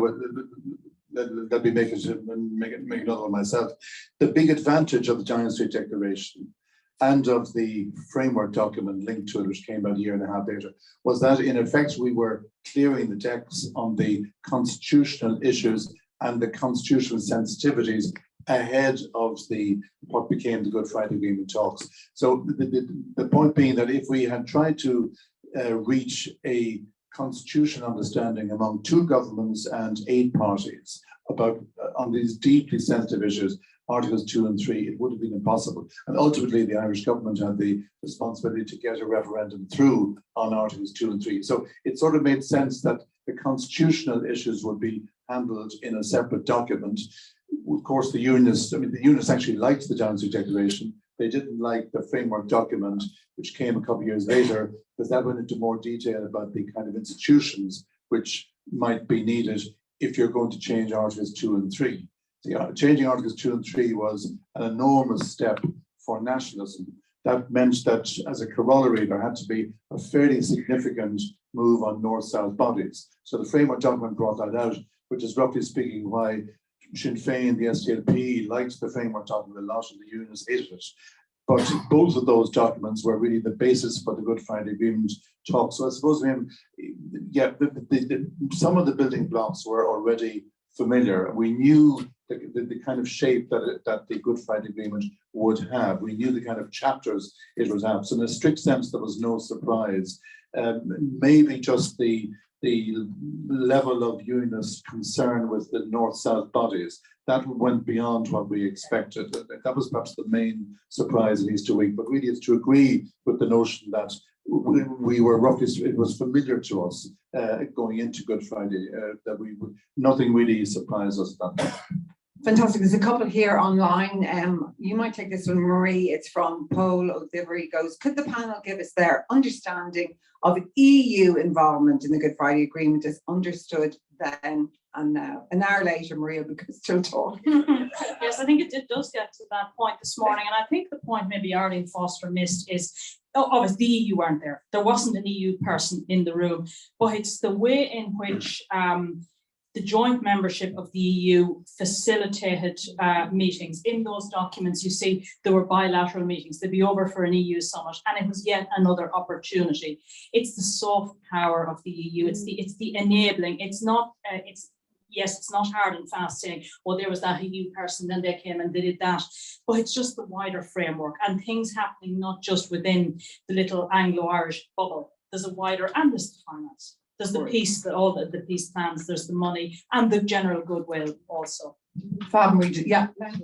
I mean, I think what Malachi said, that in those talks in 1971 about getting this sorted before we go into the EU or the EEC, we can't take that in with us. I mean, I think one of the other things that changes between the 1970s and the 1990s is all of us, and how we talked about identity and the conversations we had, and how we learned to, way before the agreement, we had learned to speak about ourselves as being multiple rather than divided. That the idea that you could hold to being a citizen of this city, that you could have an Irishness, you could have an understanding of Northern Irishness, of Britishness, and European. That was the other one, and that all of these things were not in conflict or need not be in conflict. And I think that For me, the involvement of the EU is more about is part of the climate and the condition of the time. And actually on that, then you wrote beautifully and brilliantly about identity way back when, long before the agreement. Malachi, do you want to say something about it? I think we're, am I on? Yeah. I think we're overlooking the fact that the starting point really where it became possible was the IRA ceasefire. I mean, the IRA was a military organization which declared itself committed to a united Ireland, but it never had the military wherewithal to achieve that.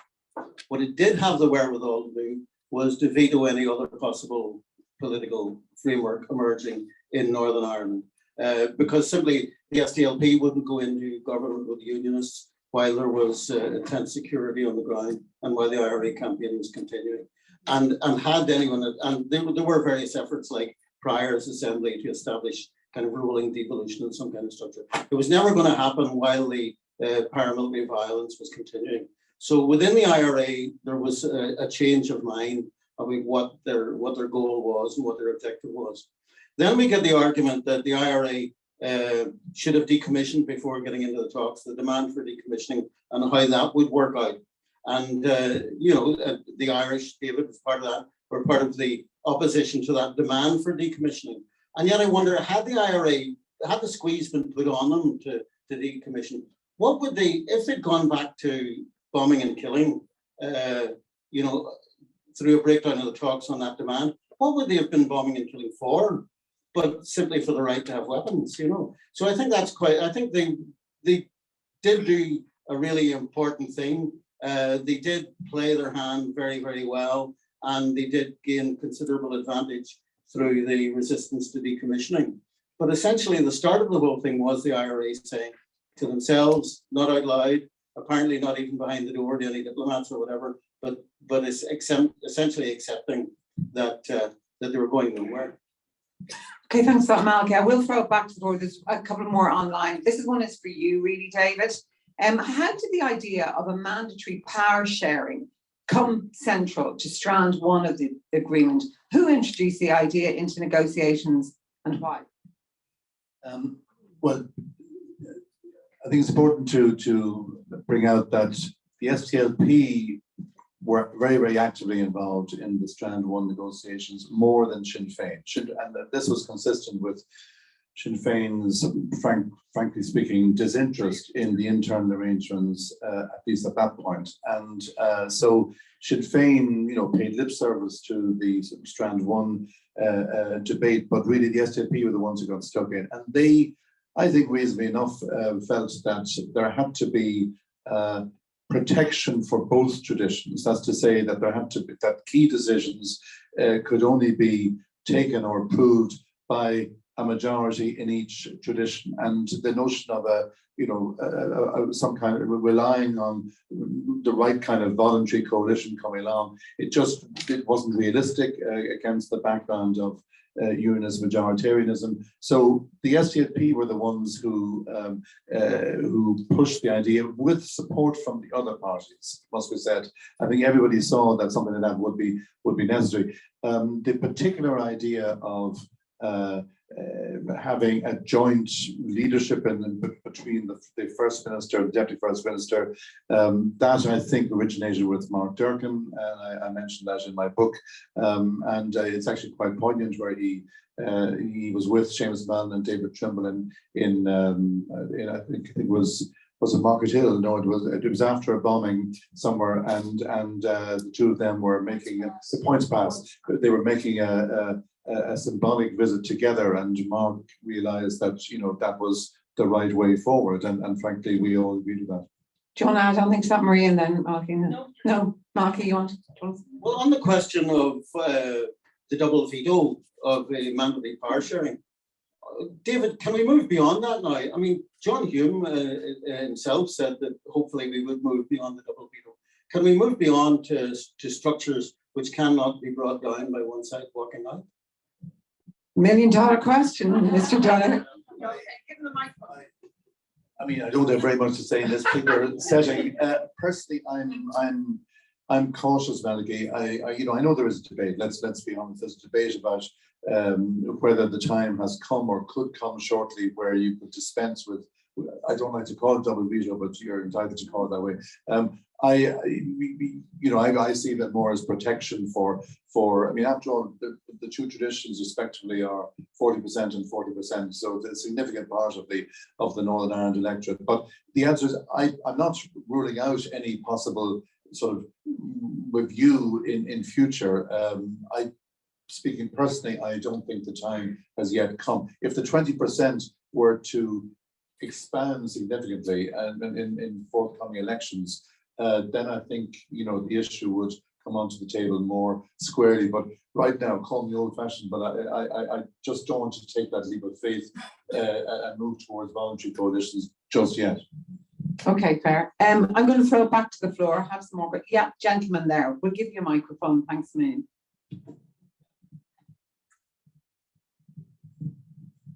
Hi, my name is Frank Sheridan. I'm a former colleague of David's, and I wanted to mention one or two things about the Good Friday Agreement.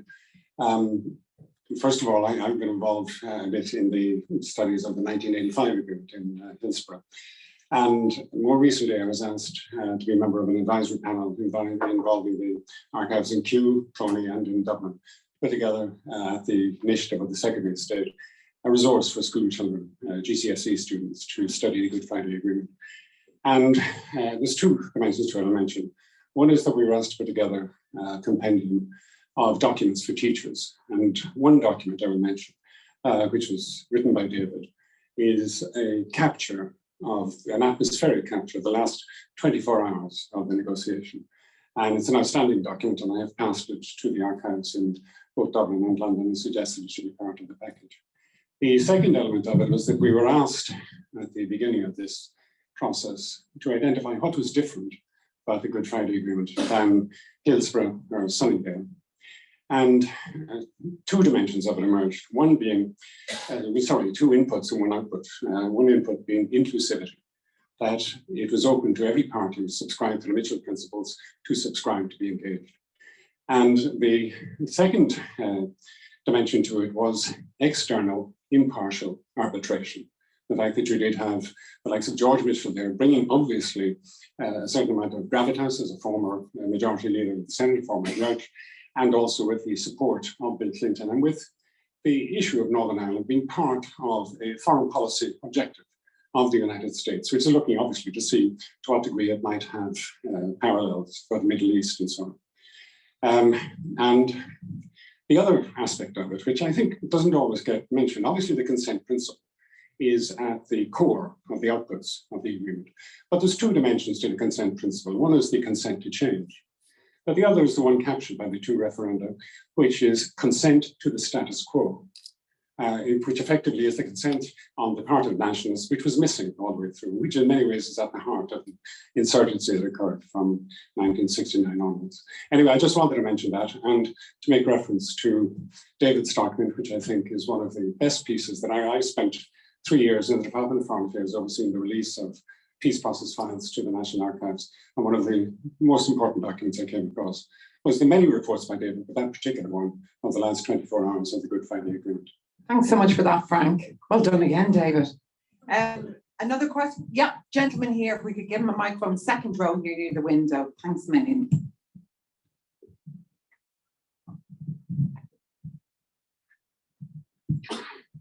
Suppose I should start off by saying I'm one of the slow learners.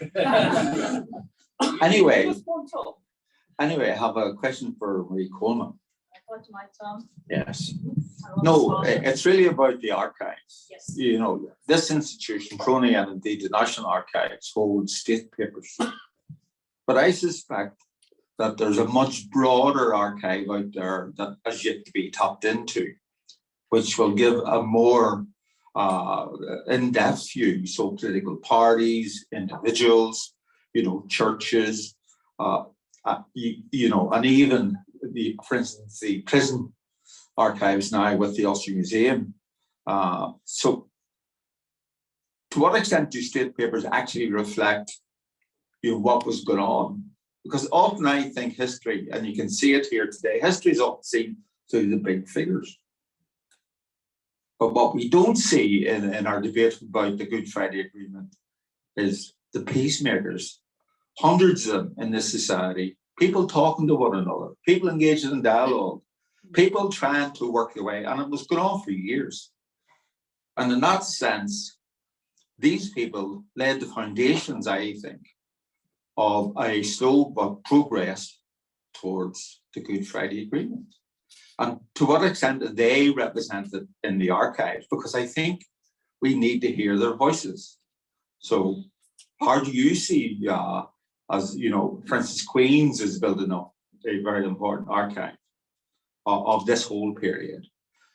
So how do you see the lack of that broad spread of archive impacted on the scholarship around periods like the Good Friday Agreement? Of course, Tom, you're showing your other hat there, your historian. You're thinking like a historian there as your great work on Belfast history, but you're entirely right. We cannot write it purely relying on the state narrative. Now, we have the benefit, we can triangulate, and by using the Irish, the British, and the Northern Irish dimension, at least we get a more nuanced view, but we absolutely need to move outside the official version. We need those, and we need to move out of the paper version. Oral history is becoming much more important, as I'm increasingly seeing every time there's an anniversary, there are fewer people from the time here. Lord Trimble is gone, Seamus Mallon is gone since the last big one. Making sure that oral history interviews are there. And I think that's the great law. I won't go into the Boston project, but the Northern Ireland tapes controversy was a bit of a setback on that. So we need to think beyond, even material culture, visual, the way things are represented in the art of the time. So we need to think beyond the physical archive as well. Personally, if we are to if I stay in my own patch of the historian, and yes, by and large, we use the paper record, we need to start getting personal papers. So where our NUI Galway, the University of Galway has a wonderful collection of papers. I think they have Brendan Duddy's papers, and he was in the news much after the MI5 stuff. They have they've quite a good collection on the civil rights end of it. But we absolutely, as historians, need to not be taken in, because if we just use the state archive, then we will be in danger of giving one perspective on it. Thanks for that, Marie. Yeah, it's fine. Thanks for that, Marie, and great question, Tom. Thanks. Another question from the floor? Yeah. Oh, Amanda, so sorry. I just wanted to talk about that process of reflection, and I had done some work with the Peace People and filmed Marie Coleman Maguire and Kieran McEwen before he's passed away, and that was an oral portrait of him, and also it's a portrait of her. And also Nell McCafferty is being filmed as well, who would have been involved in the Bloody Sunday, etc. Very key journal document from the 80s and 70s. So I think that what I'm trying to say is that there are different approaches to memory and to society and to the practice, art practice, and creative practice also has this work that can be done with archives, and the role of the artist and the writer within these structures is that conduit, and that makes that connection, which is very valid. And I just wanted to. Thanks so much for that, Amanda. Yeah, there's a man there who just hand up. Yeah, you.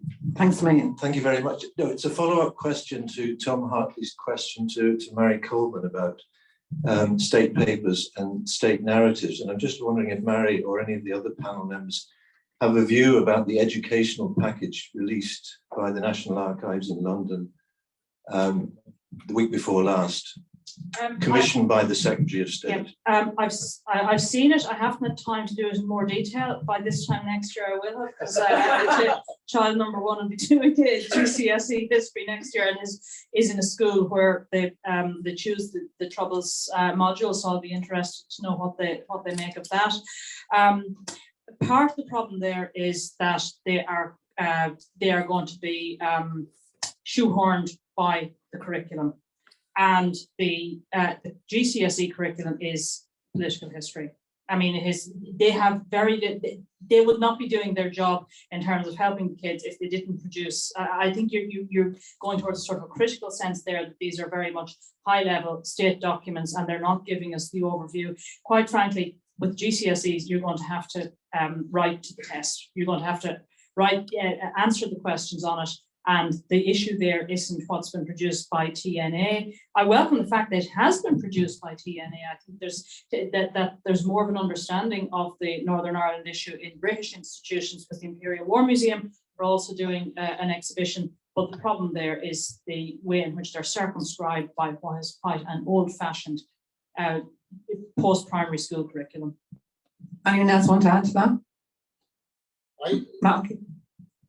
I don't know the educational materials, but I mean, I do think if we're looking at archive and material that's accessible, I mean, I would like to just mention that journalism has been around a long time, and we have spoken to an awful lot of people and written articles and made programs about it. So there is a huge resource there. And also, I suppose there have been resources like the Linden Hall Library's political collection, the Orange Museum, and Damien Gorman's project on Cran, which collated an awful lot of stories.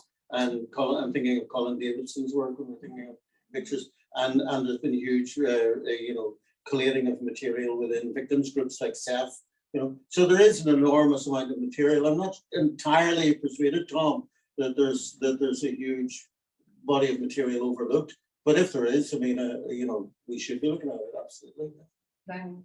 I just want to say that, again, I don't know the education materials, although my daughter's just come through GCSE, and just to bear out what you say, everything's about a 4 marker, an 8 marker, a 10 marker, and a 20 marker, and how to reproduce material for that.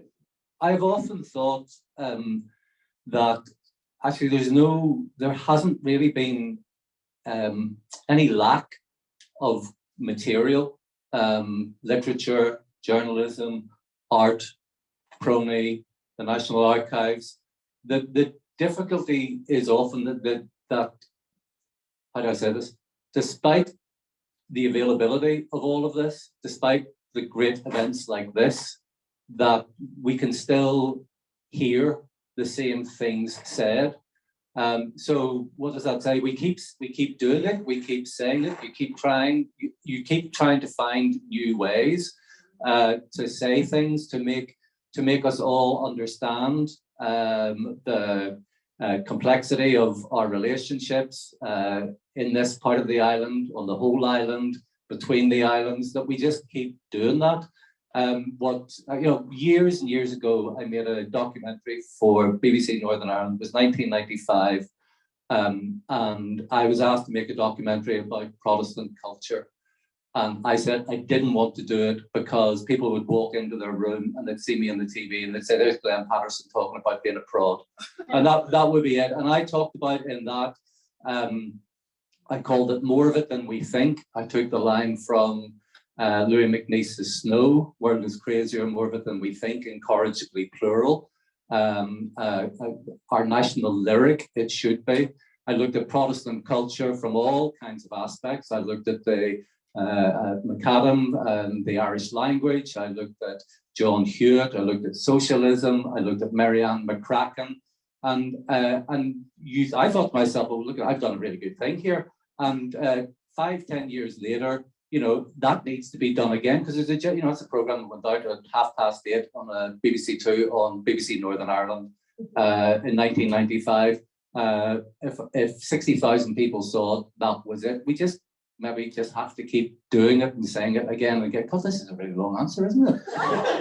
It's just like one of those. No full stop in it either. I was just, look at the time. Actually, no, it's a really good answer. I've got one more question I want to ask them online. Does anyone on the floor want to ask another question? No, that's. Can I just take a couple on going? Yes, Stephen, do you want to?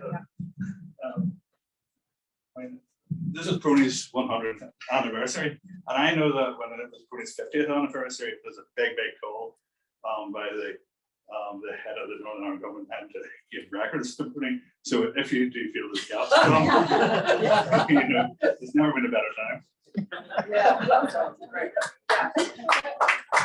Thanks so much, Stephen. I'll ask this other question and then we'll leave it. I'll throw it to you. I think it's probably Marie. and David again, but how does Seamus Mallon's, the one we've all spoken about today, criticism of the Good Friday Belfast Agreement look from today's perspective? Okay. Actually, I did put poor Seamus on the spot back in a very snowed. In fact, the day we had that interview with Seamus and Noel Dore was up in the Irish government's bunker off the Malone Road, and it was December 2017, and it was the day after Theresa May had agreed to something on Brexit on Monday, and Arlene Foster had pulled her out of the meeting and said, no, that won't do. So by Friday, they had a new version of it. And the joke going around was that Friday's deal was Monday's deal for slow learners on Brexit. So I think, like I said, Seamus made it quite clear that I think his reference applied to all those who were not in the room in 1974 and were there by 1998. If you mentioned St Andrews Agreement, I think it was it was Glenn mentioned St Andrews Agreement.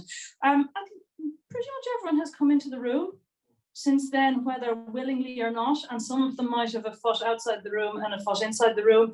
But what's the alternative? And I think gradually, let's see how happens after the 18th of May and the elections. But I think even the unwilling ones, if you look at who was not in the negotiations in 74, you go up to 1998, you go up to St Andrews, most people are now inside the tent. I think we're a slow learning society. I think we're a divided society which hasn't copped on that politics is a bit more than identity and ethnicity. And I think we're a deeply sectarian society still. I was been looking into this, and I was reading Tony Buckley's book on identity from the 1990s. And he said there, he came to the conclusion that one of the great drivers of sectarian distinction in Northern Ireland was the sanction against mixed marriage. And he was wrong, because that sanction is gone and we're still stuck with a divided society. And the key driver, I think, of the divided society today, well, territory as well, first of all, because we live in Protestant and Catholic housing estates, schools, because we go to Catholic and Protestant schools, political parties which recruit only from Catholic or Protestant communities. I would say political party organisation facilitated and driven by the Good Friday Agreement is one of the key drivers of sectarianism and division in this slow learning society. And that's why I think we have to move well beyond this. David, do you want? Yeah. Well, I don't entirely agree with Malachi's last point there, but I think I take the main drift of his argument. There's no doubt that the Good Friday Agreement didn't promote, it didn't achieve its goals in relation to ending sectarianism. Okay, that was never going to happen overnight, but we can all blame ourselves that, for example, working class loyalism lost out on much of the promise of the Good Friday Agreement. It felt that Sinn Féin supporters were doing much better, and that somehow the benefits of the agreement hadn't actually percolated through to them. That's still very much the case today. So we can all blame ourselves, I suppose, collectively for not having ensured that the benefits of the agreement would reach everybody. But the problem, of course, is that the agreement has only been occasionally actually operating, indeed, at least the institutions. So we haven't really had the kind of exposure to what the agreement could mean in, if it were allowed to operate fully. So I slightly differ with Malachi on the last point, simply because I don't quite buy the idea that political parties recruit only from particular communities. I bow to your judgment, but I don't quite see, Alliance, for example, or the SDLP in that category. But okay, I get the general drift of the argument. But so look, it's really to say that I agree that. Let me come back and just very briefly to the Seamus Mallon point. I thought for a moment that when it was described as Seamus's criticism, that I thought that would be a reference to what he brings out in his book, which is his critique of the 50% plus one effect. We won't have time to get into that now. I personally don't see the reference to Sunningdale for slow learners as a criticism. I see it as simply a wry analysis, which for all of us who knew Seamus Mallon would have been typical, that in effect he was, you know, bleakly throwing his hands up and saying, couldn't we have got this 25 years earlier? Well, I'm just going to hand over to David, who's going to close, but I just want to say it's been a privilege to be here today, a privilege to listen to David, Malachi, Marie, Amanda and Glenn. Thanks so much. And now over to you, Dave. Thank you very much. Thank you for that.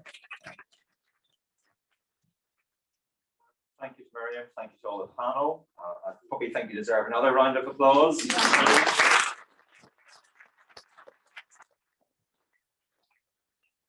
want to thank some of my National Archives of Ireland colleagues and my PRONI colleagues for organising today, working so closely with us. Really appreciate the cooperation and collaboration over the last number of months putting all of this together. I want to thank you all for attending. I think it's been absolutely fascinating to hear the insights from the panel and link those back to the public records that are held by both PRONI and the National Archives in Dublin, and also the National Archives in London as well. I do take Stephen's point, obviously, if anybody's interested in depositing some records, we'd be delighted to speak to you afterwards. I just want to say that we're now going to have the reception following on from this afternoon's event. It's served just at the bottom of the atrium, near where our cafe area is. You might want to go and look at the documents first, because for any conservators in the room, I know they'll be quite sort of stressed if the wine comes up to the exit. Yeah, so just keep a bit of distance, or go and have your wine and then come and look at the documents. Yes, yes, the session has been recorded, so that will be made available. And just also to thank the people who attended virtually, who weren't here in the room. Thank you for your questions. Thank you for that wider interest as well. And once again, thank you everybody for attending.